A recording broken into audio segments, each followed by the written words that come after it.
I'm recording this from my hotel room in Rome at 3:47 a.m. because I can't sleep, I can't eat. I can barely function after what Jesus showed me 72 hours ago about the final hours before the end of the world, and what I witnessed in those last moments before his return. It didn't just terrify me, it shattered everything I thought I knew about how this world will end. Before I tell you what could be the most important prophetic revelation of our time, I need you to do something. Look around you right now. Look at your normal life, your everyday surroundings, your regular routine. Because after you hear what I'm about to share, you'll never see any of it the same way again. And if this message grips your heart the way it's gripped mine, please subscribe and share this immediately. People need to know what's coming. They need to know what to watch for. They need to know what happens in hour 23 that changes everything. After 4 years of playing Jesus, I thought I understood the end times. We've filmed scenes about his second coming, about the signs and wonders, about the final judgment. I've studied Revelation, Daniel, Matthew 24. I've read every prophecy book, watched every documentary about the last days, but nothing, absolutely nothing, prepared me for what Jesus revealed to me about the actual final 24 hours before the end of the world. It happened 3 days ago here in Rome.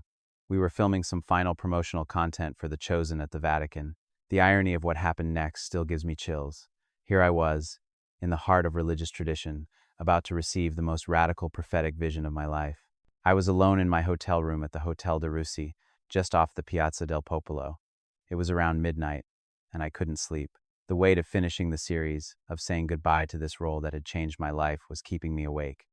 I was standing on my balcony, looking out over the eternal city, when I felt that familiar presence. But this time was different.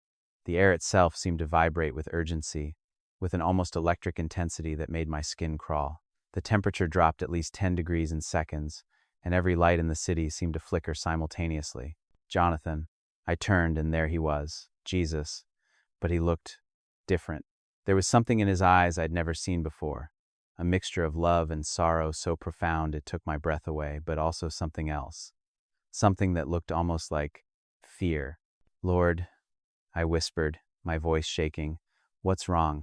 You look heartbroken, he said quietly. I'm heartbroken because it's almost time, and they're not ready. None of them are ready for what's coming. The way he said, it's almost time, sent ice through my veins. Lord, what do you mean?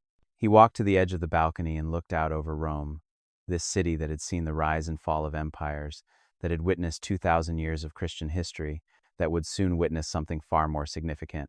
The end, Jonathan. The final hours before I return, and what happens in those last 24 hours. He paused, and I saw something I'd never seen before. Jesus shuddered. What happens will test every soul on earth in ways they cannot imagine.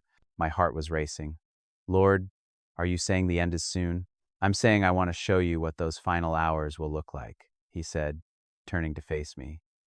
Because someone needs to warn them. Someone needs to help them prepare.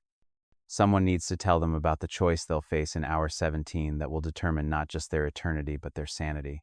I should have been terrified. I should have said no. But something in his voice, something in his eyes, told me this was the most important thing I would ever witness. Show me, Lord, I said. What happened next defies every law of physics I know. Jesus took my hand, and suddenly we were elsewhere. Not in a different place, but in a different time. A future time that felt both distant and terrifyingly close. We were standing on what appeared to be a mountaintop, looking down at the world below, but it wasn't the world as I knew it. The sky was the wrong color, a sickly yellow-green that hurt to look at. The air itself seemed thick, oppressive, like breathing through wet cloth. This is it, Jesus said solemnly. This is the final day, 24 hours before I return to judge the world and establish my kingdom. I looked down at the earth below us, and what I saw made my blood run cold. Cities were burning, but not from war or natural disasters. They were burning from something else, something that seemed to come from within the buildings themselves. What's happening down there? I asked, my voice barely a whisper. The final test, Jesus said. For the last 24 hours before my return, every person on earth will face a choice that will reveal the true condition of their heart.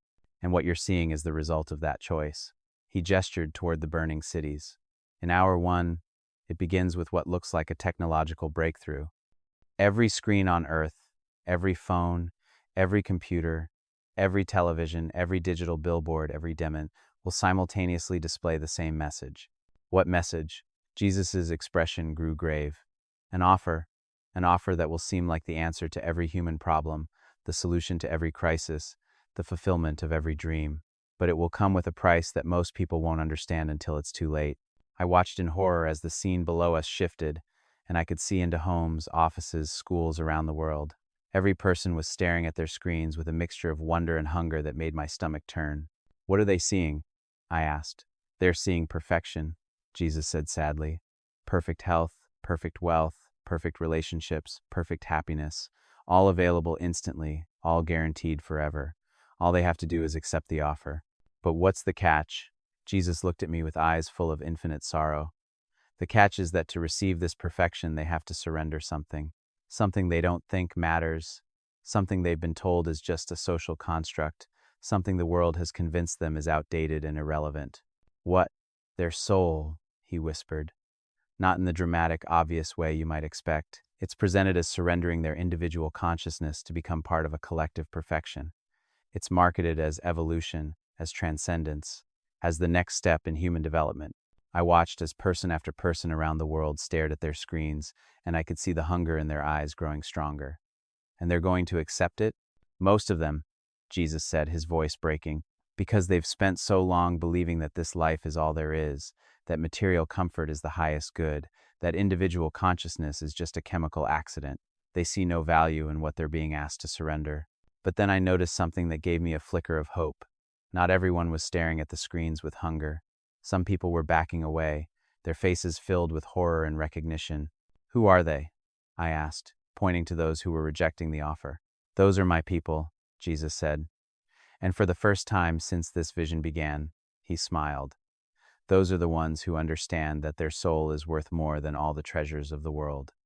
Those are the ones who recognize the voice of the enemy, no matter how beautifully he disguises it. But what I saw next made me understand why Jesus had looked so heartbroken. The people who rejected the offer didn't just walk away peacefully. The moment they refused, something terrible happened to them. Lord, I gasped, what's happening to them? This is hour 2 through 6, Jesus said grimly. Those who refuse the offer become targets, not just of persecution, but of something far worse. Those who accepted the offer. They're no longer entirely human, and they can sense those who still have their souls intact. I watched in horror as the people who had accepted the offer began hunting those who had refused. But it wasn't like any persecution in history. These weren't just angry humans attacking other humans. These were beings who had traded their humanity for power, and they could literally sense the presence of a soul like a bloodhound senses a scent. They can smell them, Jesus said, reading my thoughts. Those who still have their souls emit a spiritual fragrance that the soulless find unbearable. It drives them into a frenzy of hatred and violence. I watched as families turned against each other, as neighbors became predators, as the world descended into a chaos unlike anything in human history. But it wasn't random chaos. It was organized, systematic, purposeful. This is why it terrifies me, Jesus said, and hearing him use that word made my knees weak. Not because I'm afraid of what they can do to me. I've already conquered death. But because I'm terrified of what they're choosing to become. I'm terrified of how many souls will be lost in these final hours. But Lord, I said desperately, surely your people will be protected. Surely you'll rapture them before this happens. Jesus looked at me with an expression I'll never forget, love and sorrow and something that looked almost like regret. Jonathan, he said gently, what if I told you that the rapture isn't what most people think it is? What if I told you that my people are meant to be here for these final hours, not as victims, but as witnesses?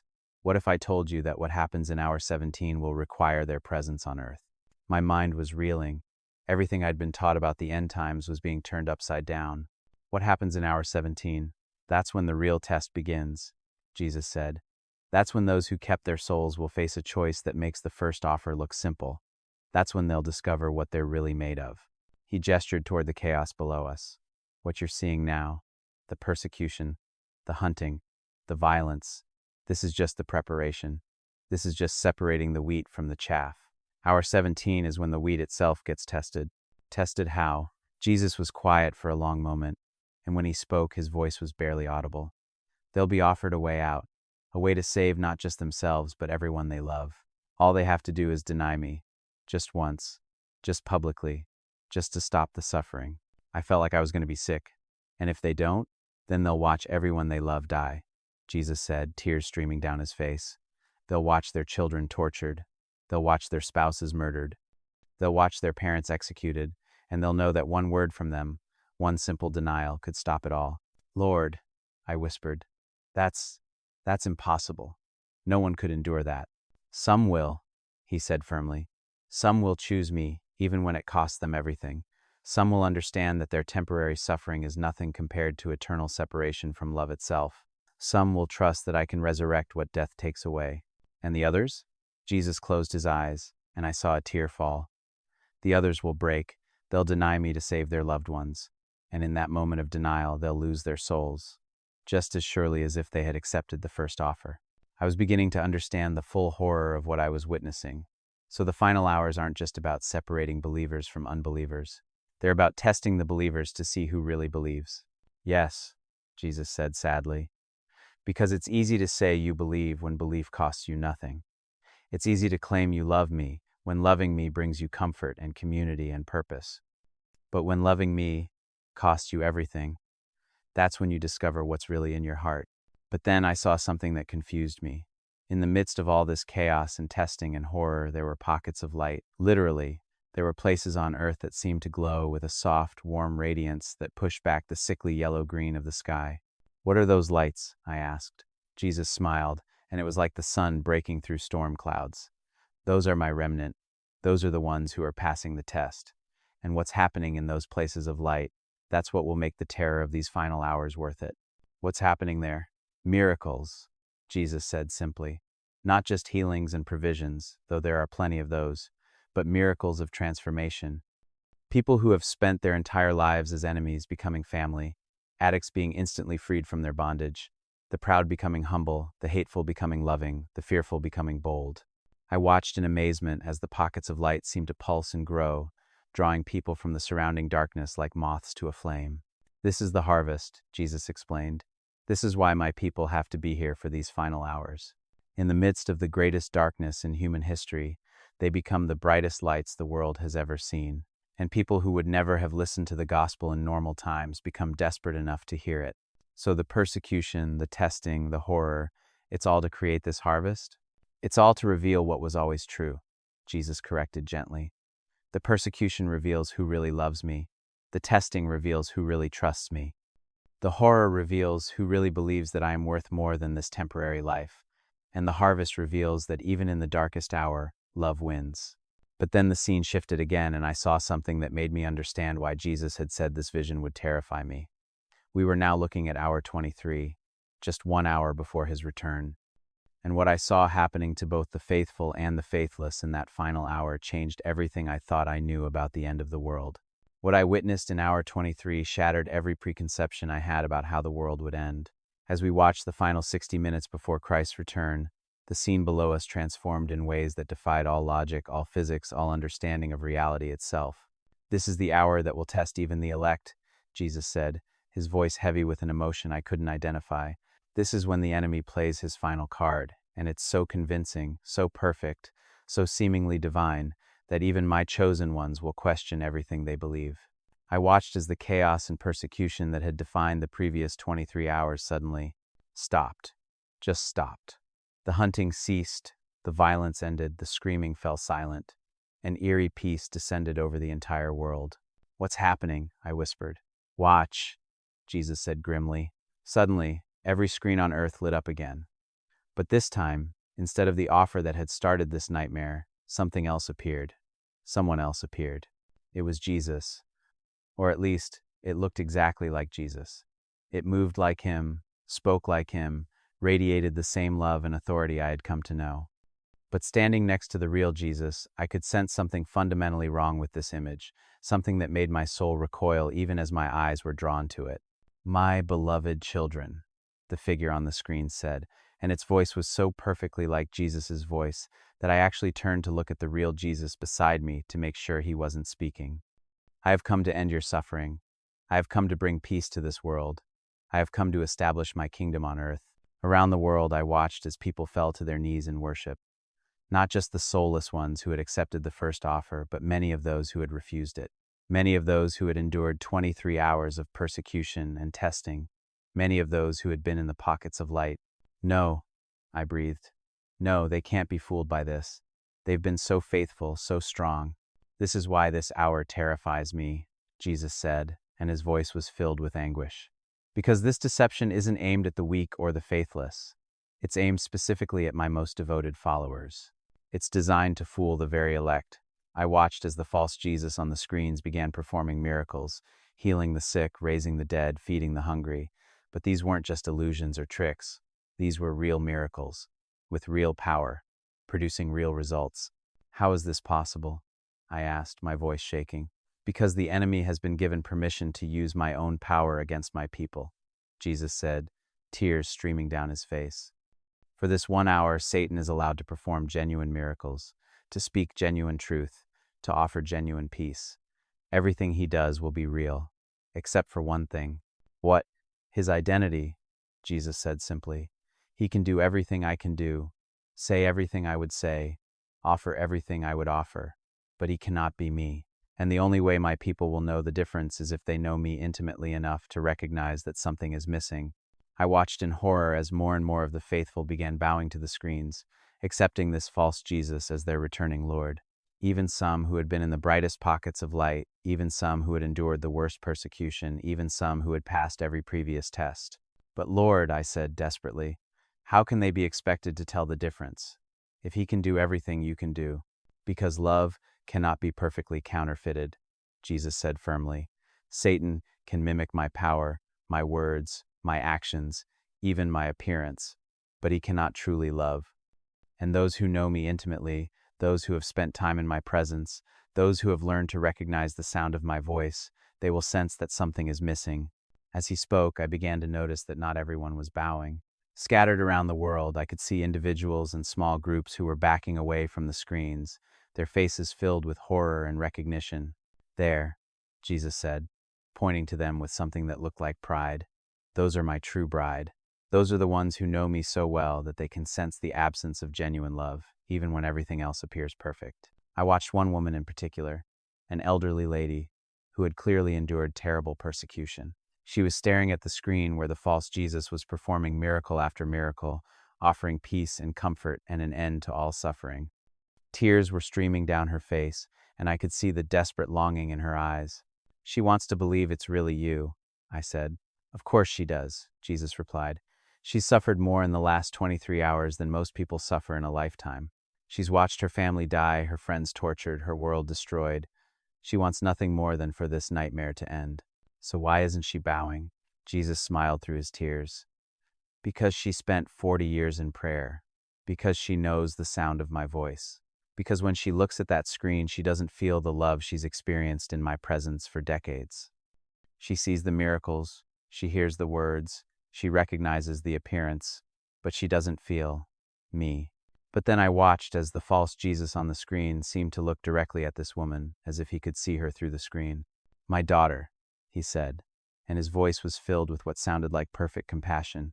I know you're afraid. I know you've suffered, but I am here now. Your testing is over. Come to me, and I will give you rest.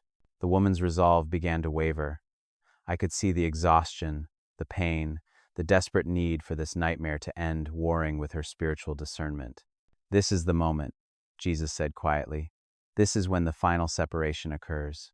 Those who choose comfort over truth, those who choose what they want to hear over what they know in their spirit, those who choose the easy path over the narrow path, they will bow. I held my breath as I watched the woman struggle. The false Jesus continued speaking to her, offering her everything she had lost, promising her everything she had ever wanted. And slowly, heartbreakingly, she began to kneel.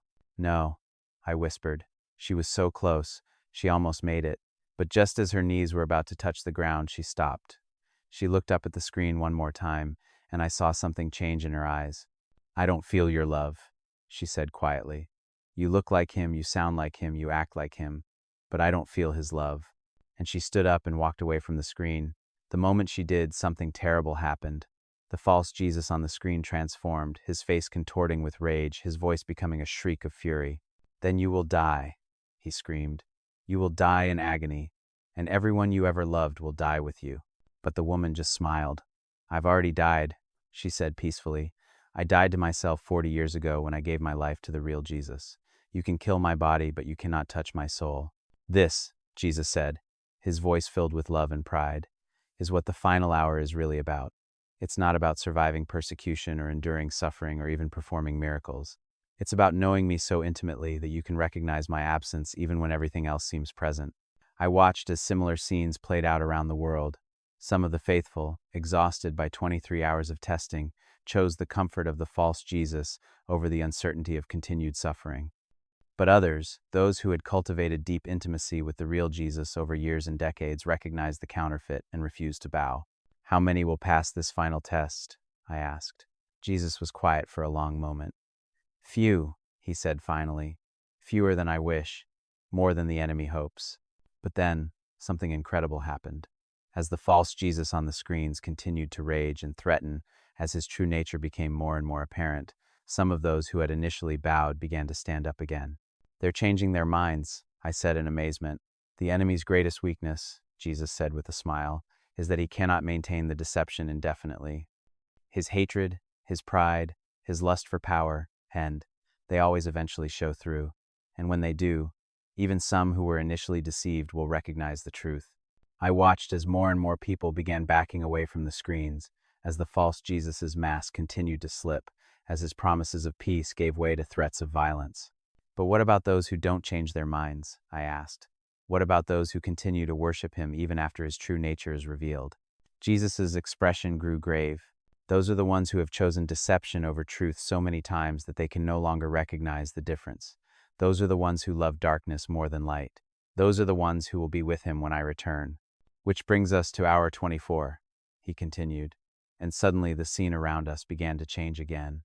The sickly yellow-green sky began to crack like glass, and through the cracks I could see something that made my heart race with both terror and joy. "This is it," Jesus said, and his voice was filled with power and authority I had never heard before. "This is the moment I return. This is the moment when every knee bows and every tongue confesses. This is the moment when the testing ends and the judgment begins." Through the cracks in the sky I could see armies of angels, more numerous than the stars, all arrayed in perfect formation. I could see the throne of God, blazing with light so brilliant it made the sun look dim. And I could see Jesus, not the Jesus standing beside me, but Jesus as he truly is, Jesus in his full glory and power and majesty. "Are you ready?" I asked the Jesus beside me. He looked at me with eyes that held all the love and sorrow and joy and determination of eternity. "I've been ready for 2,000 years, he said. "The question is, are they ready?" I looked down at the world below us, at the people who had passed the final test and the people who had failed it, at the faithful remnant and the deceived masses, at the pockets of light and the oceans of darkness. "Some are," I said quietly. "Yes," Jesus agreed. "Some are. And for their sake, for the sake of those who chose truth over comfort, who chose love over deception, who chose me over everything else, for their sake, it will all have been worth it." But then he turned to me with an urgency that made my blood run cold. "But Jonathan, this is why I'm showing you this. This is why you have to warn them. Because most of my people are not ready for what's coming. Most of them think they know me, but they don't know me intimately enough to recognize my absence. Most of them are depending on their theology instead of their relationship, their knowledge instead of their love. What do they need to do?" I asked desperately. "They need to fall in love with me," Jesus said simply. "Not with their idea of me, not with their doctrine about me, not with their church's version of me. They need to fall in love with me, because in that final hour, when everything else fails, when every other test proves inadequate, the only thing that will save them is love." He gestured toward the woman who had passed the final test. She didn't recognize the counterfeit because she was theologically sophisticated. She recognized it because she was in love. She had spent so much time in my presence, had cultivated such intimacy with me, that she could feel the absence of genuine love even when everything else seemed perfect. "How do people cultivate that kind of intimacy?" I asked. "The same way you cultivate intimacy with anyone," Jesus said. "Time, attention, conversation, vulnerability. You can't love someone you don't know, and you can't know someone you don't spend time with." As he spoke, the vision began to fade, and I found myself back on the hotel balcony in Rome. But the urgency in Jesus' voice remained. "Tell them, Jonathan. Tell them that the end is closer than they think, and they're not ready." Tell them that in the final hours, their survival won't depend on their knowledge or their good works or their church attendance. It will depend on whether they know me well enough to recognize my voice in the darkness. But Lord, I said, how do I convince people to take this seriously? How do I make them understand the urgency? Jesus looked at me with eyes that held the weight of eternity. Tell them what happens to those who fail the final test. Tell them what I saw in the eyes of those who chose the counterfeit over the real thing. Tell them about the moment when they realized what they had done, and it was too late to change their minds. And what he showed me next about the fate of those who failed the final test was so horrifying, so heartbreaking, that I understood why he had said this vision would terrify me. What Jesus showed me about the fate of those who failed the final test will haunt me for the rest of my life. As the vision of his return began to unfold, I watched something that broke my heart in ways I didn't know were possible. Look at their faces, Jesus said softly, pointing to those who had bowed to the false Christ. Look at them when they see me, the real me, coming in the clouds. I watched as the sky split open completely and Jesus descended in his full glory. The light was so brilliant that every person on earth could see him clearly, no matter where they were. And in that moment of revelation, I saw the most heartbreaking thing I've ever witnessed. The people who had worshipped the counterfeit suddenly realized their mistake. I could see it in their eyes, the exact moment when they understood that they had been deceived, that they had chosen a lie over the truth, that they had rejected the real Jesus for a fake one. "No!" one man screamed, falling to his knees. "No, I thought it was you. I thought you had come back. I was worshiping you." But it was too late. The choice had been made. The final test had been failed. "This is what terrifies me most," Jesus said, his voice breaking. "Not their rebellion, not their hatred, not their defiance, but their realization. The moment when they understand what they've lost and there's no way to undo it."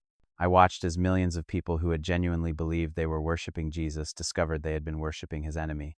The anguish on their faces, the desperation in their voices, the absolute horror of their realization, everyone, it was unbearable to witness. "But Lord," I said desperately, "they were deceived. They thought they were choosing you. Surely that counts for something." Jesus looked at me with infinite sadness. "Jonathan, why were they deceived?" I thought about what I had witnessed, because the counterfeit was so perfect, so convincing. "No," Jesus said gently. "They were deceived because they didn't know me well enough to recognize the deception.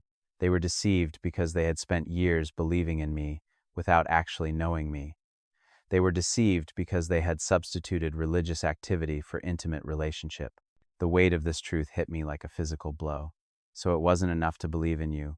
They had to know you. "You can believe in someone you've never met," Jesus said. "You can even worship someone you've never spent time with. But you cannot recognize the voice of someone you don't know intimately. You cannot detect the absence of love in someone you've never experienced love from." As the vision continued, I saw the stark contrast between those who had passed the final test and those who had failed it.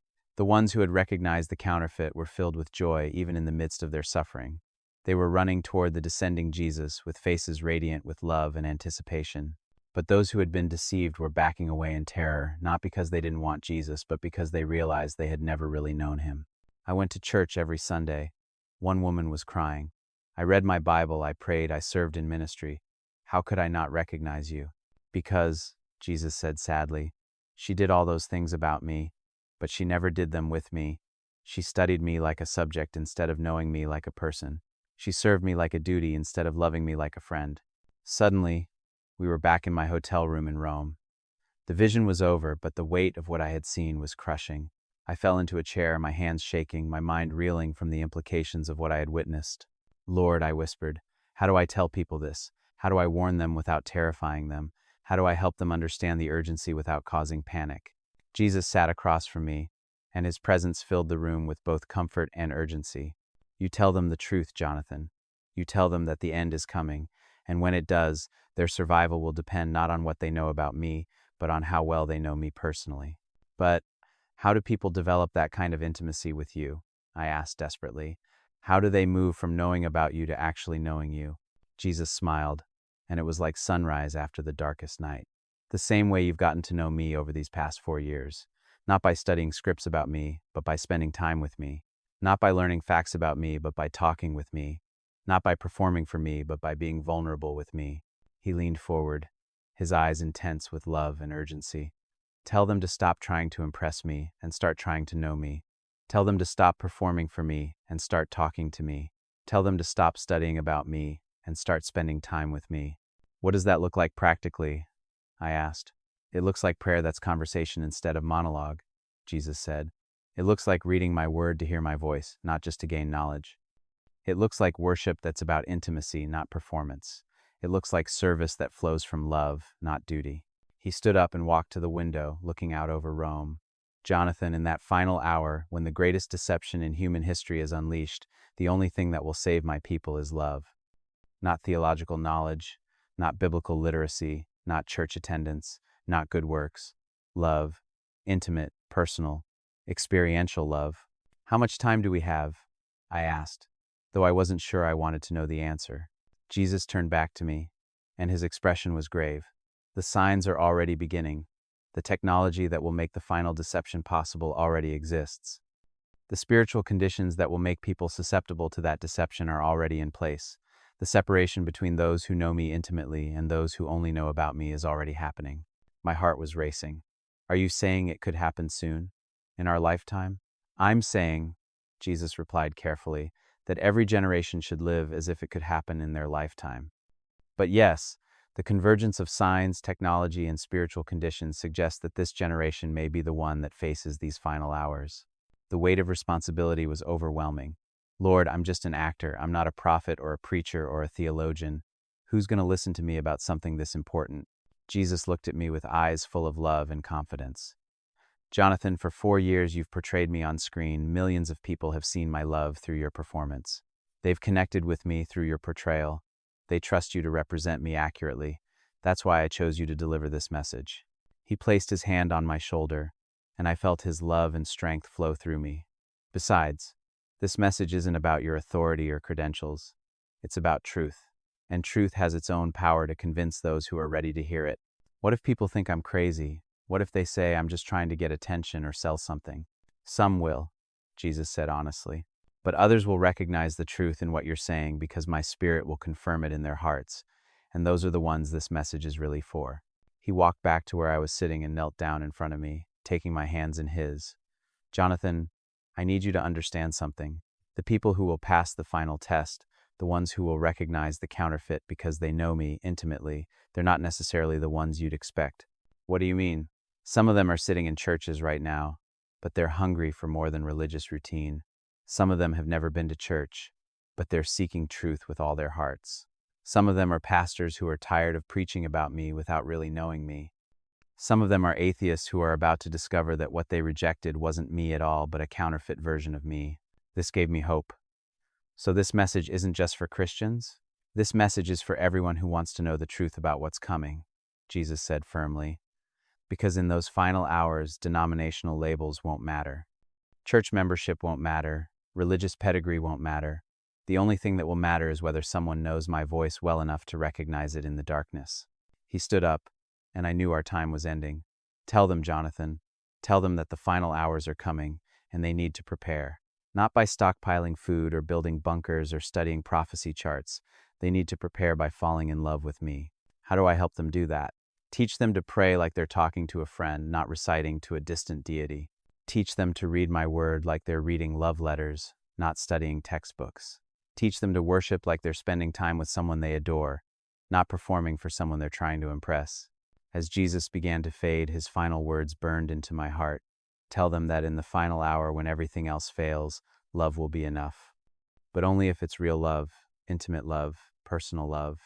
Tell them to stop settling for knowing about me and start insisting on knowing me. Their eternal destiny may depend on it. And then he was gone, leaving me alone in my hotel room with the most important message I've ever been given. That was 3 days ago, and I haven't been able to think about anything else since. Every person I see, I wonder, do they know Jesus intimately enough to recognize his voice in the darkness? Are they prepared for the final test? Do they understand what's coming? And that's why I'm recording this at 3:47 a.m. in a hotel room in Rome. Because if what Jesus showed me is true, and I believe with every fiber of my being that it is, then people need to know. They need to prepare. They need to move from knowing about Jesus to actually knowing Jesus. If you're watching this and you've been a Christian for years, I want to ask you a hard question. Do you know Jesus well enough to recognize his voice in the darkness? If someone who looked like him, sounded like him, and performed miracles like him tried to deceive you, would you be able to tell the difference? If you're not sure, then you need to start cultivating intimacy with him now. Not tomorrow, not next week, not when it's more convenient. Now. Because according to what Jesus showed me, we may not have as much time as we think. If you're watching this, and you're not a Christian, or you've been hurt by Christians, or you've rejected what you thought was Christianity, I want you to know that the Jesus I encountered is nothing like the religious caricature that so many people have been presented with. He's not interested in your performance or your perfection. He's interested in your heart. He wants to know you, and he wants you to know him.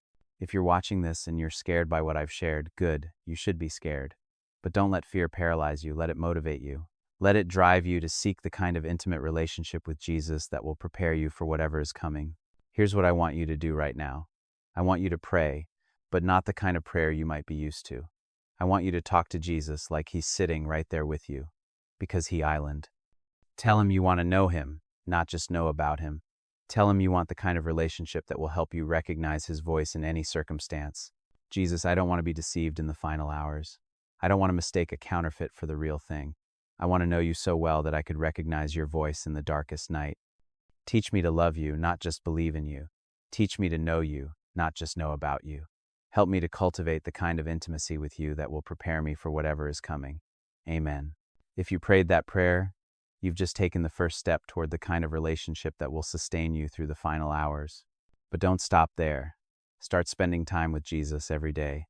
Start talking to him like a friend. Start reading his word like you're getting to know someone you love. And please, share this message. Someone in your life needs to hear this. Someone needs to know what's coming.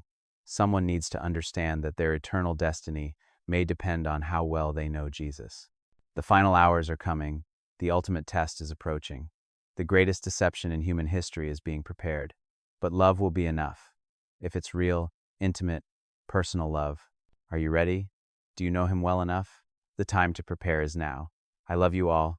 Jesus loves you more, and he's coming soon. Maranatha. Even so, come Lord Jesus, and help us to be ready when you do.